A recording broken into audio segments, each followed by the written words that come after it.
Picture this. A knight in shining armor runs across a battlefield while yelling at the top of his lungs. He is fighting a sea of enemies by himself. This is how most people think of Crusader wars, but things were much more planned, organized, and violent in real life than any movie has ever shown. Today, we're going to show you the bloody truth about how the Crusaders really fought. Forget everything you've seen on TV when you think of Crusader battles in the Middle Ages. These weren't careless warriors charging headfirst into danger. They were planned, methodical fighters who knew that discipline, not individual bravery, was what it took to stay alive. Usama ibn Munkit was a nobleman and fighter from Syria who fought against the Crusaders. He talked badly about them in a way that might surprise you. Of all people, the Franks are the most cautious in battle, he said. Careful, not brave or angry, just careful. That tells us a very important thing about how these fights really happened. Crusader forces didn't just have bravery or religious zeal as their secret weapon. It was the shock charge, a devastating tactical move that needed a lot of planning and time. Picture a moving wall of death made up of hundreds of highly armed knights, charging across a battlefield with their lances lowered at the same time. But what's scary about this is that it would only work if every rider stayed in place. One knight breaking formation could make the whole charge fail, turning success into a massacre. These weren't lone warriors looking for fame. They fought in small groups of knights called conroy. These groups trained together, fought together, and often died together. When several coronets joined together to make larger battalions, they made a military machine that could handle almost any situation on the battlefield. They were very smart because they did one of the most amazing defensive things in the Middle Ages. When Crusader forces met Muslim horse archers for the first time, it was a completely different way to fight. These horseback enemies kept just out of reach and shot arrows at the armies below, which had been used to destroy many armies before. The Crusaders could have given up under this pressure, but they did something amazing. They studied Byzantine combat strategies and were able to copy them on their first try.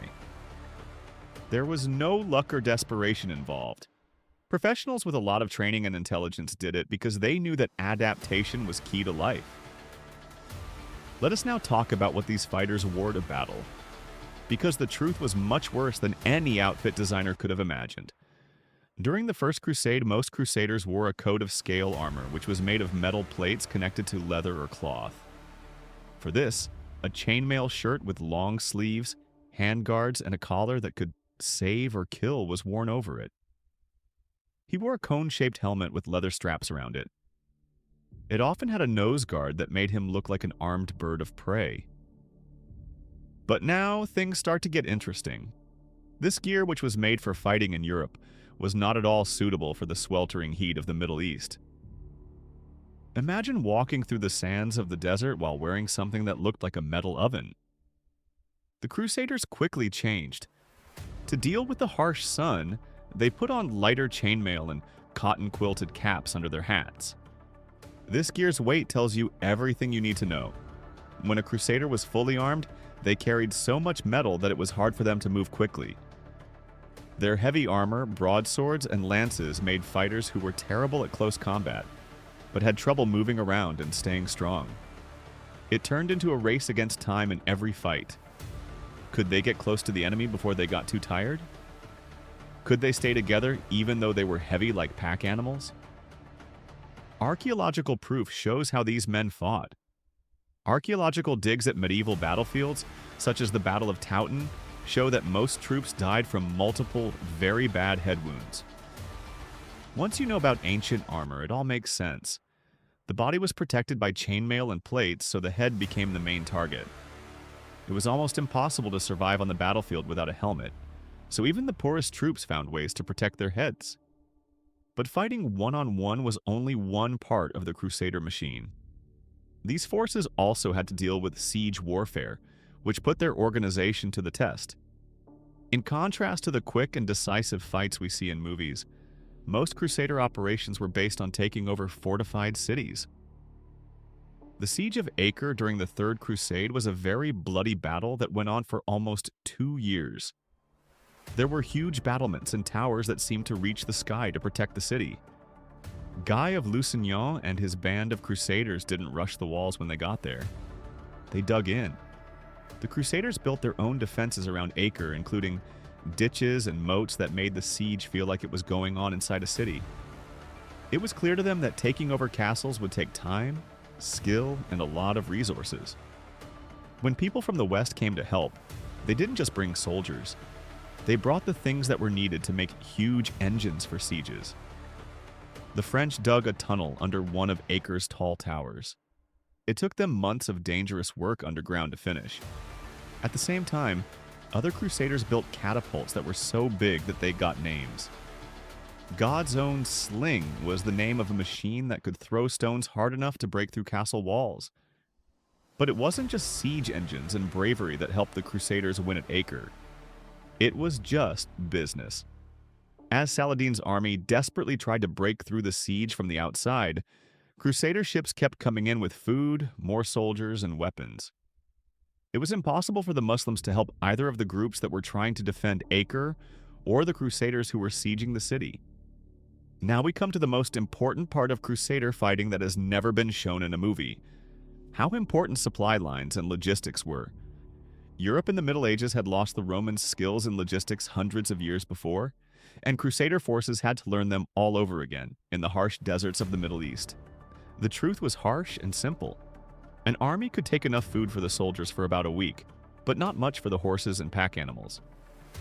Every day these animals had to graze for 4 to 6 hours, so every march had to be planned around where to find water and grass.